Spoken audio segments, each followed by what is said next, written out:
So our next lesson is about finding higher order derivatives, or taking the derivative of a function more than one time. And so we're going to start off with a polynomial function, and we're going to take our first derivative. So the first derivative, we just use our power rule. We have negative 8x to the third, then 3 times 9, 27, x to the second, minus 10x, and the 7 is just 0. And then it says, but also find all the higher derivatives. So our next derivative, with our original derivative, we usually use f prime, or in this case p prime. So the second derivative is p double prime. And so using the same power rule again, we have negative 24x to the second plus 54x minus 10. All right, so we can do it one more time. Triple prime, 2 times negative 24, negative 48x plus 54. Once you get past triple prime, you just use a number. So this is the fourth derivative. We just get negative 48. And we can only do one more because now the fifth derivative is 0. So all polynomial functions, if you continually take the derivative, would go down to 0. Now there is a purpose for some of these higher order derivatives that we will get to later. So let's look at a trig derivative. This one wants us to find the second derivative. I'm probably going to take us a little further than that, but our first derivative for this trig function. So the derivative of cosine is negative sine. So we have 4 times negative sine, or negative 4 sine of x, and the derivative of sine is cosine. So our second derivative, the derivative of sine is cosine, so we have negative 4 cosine of x, and the derivative of cosine is negative sine, so minus sine x. But I want us to keep going here. So let's do the third derivative. Derivative of cosine is negative sine, so negative sine times negative 4 would be positive 4 sine of x. Derivative of sine is cosine, so minus cosine. Let's go one more time. I'll put a P, this is an F. So the fourth derivative. So the derivative of sine is cosine, so we have 4 cosine. The derivative of cosine is sine, negative sine. So negative times a negative would be plus sine. And I want you to look at the fourth derivative and then look back at the original function. So some of these are cyclical. They're going to go right back to what they started with if you take the derivative enough. It's kind of interesting.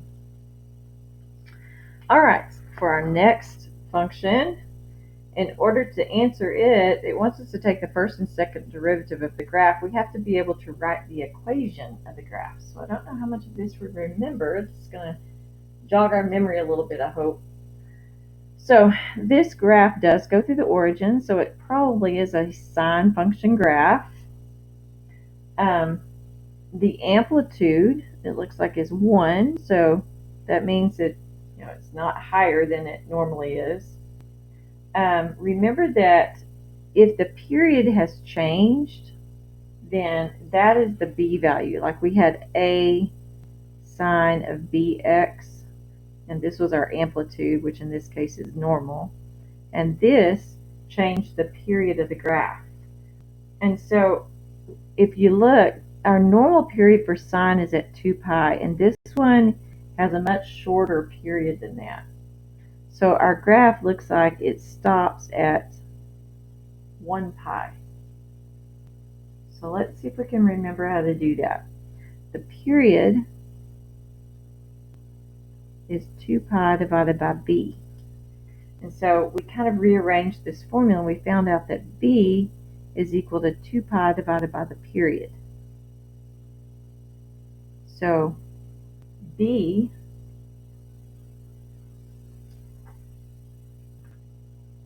in this case is going to be 2 pi divided by the period, which is 1 pi. So b is just 2. So my equation is going to be y equals sine of 2x. And if the amplitude had been more than 1, remember the number out in front, like if this had an amplitude going up to 2 now, this would have been a 2 sine of 2x. Or if the amplitude had been 3 sine of 2x. But in our case, the only thing that changed was the period, so we have a different b value. So now we're going to take the derivative, and the derivative of sine is cosine. Inside stays the same, times the derivative of the inside, 2, or 2 cosine of 2x. And then the second derivative, and take this. So the 2, remember, it's just a multiplier, so it's going to stay the same, and then times the derivative of a cosine, which is negative sine. Inside stays the same, times the derivative of the inside of that, 2. So we end up with negative 4 sine of 2x.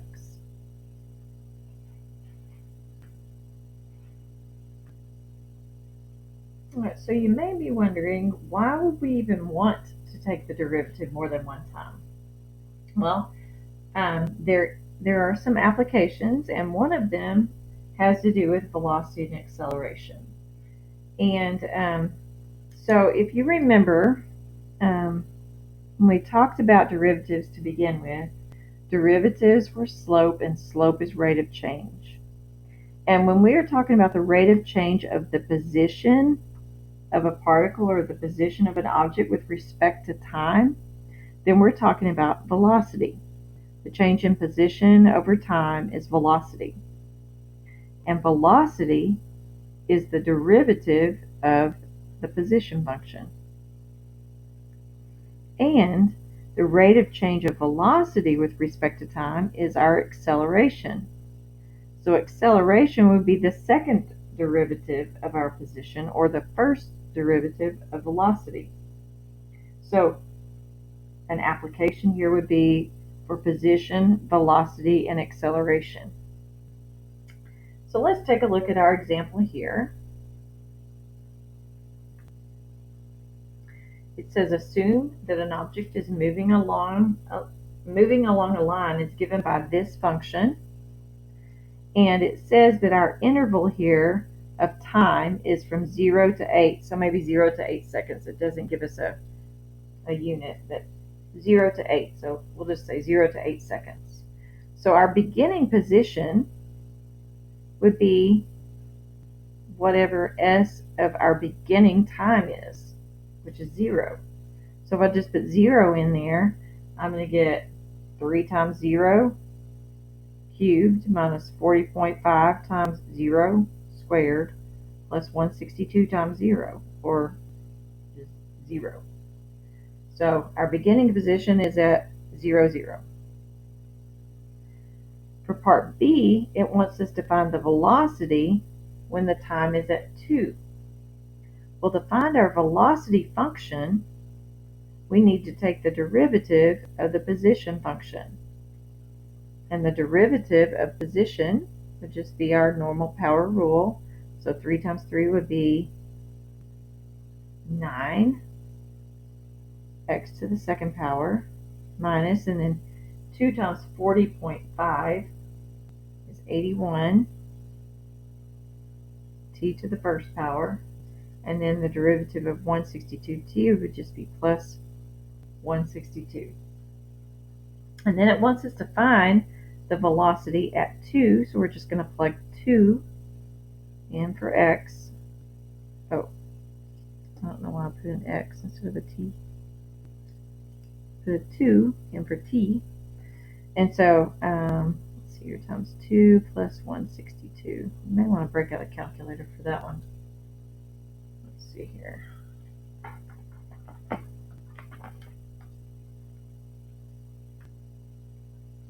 I forget. 36. All right, so when time is 2, the velocity is 36, whatever these are, maybe meters per second. All right, and then C wants the acceleration at 2. So the acceleration is going to be the derivative of velocity, or the second derivative of position. So we're going to take the derivative of velocity here, and here's the velocity function. So 9 times 2, 18, t to the first power, minus 81. And so our acceleration at 2 will be 18 times 2 minus 81, and that gives us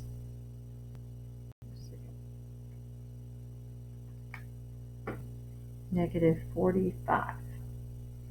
So again, if we had units, if we knew what this was in, it might be something like meters per second squared. So usually that will give us units. Oh, sorry, you couldn't see any of that. Let me do that again.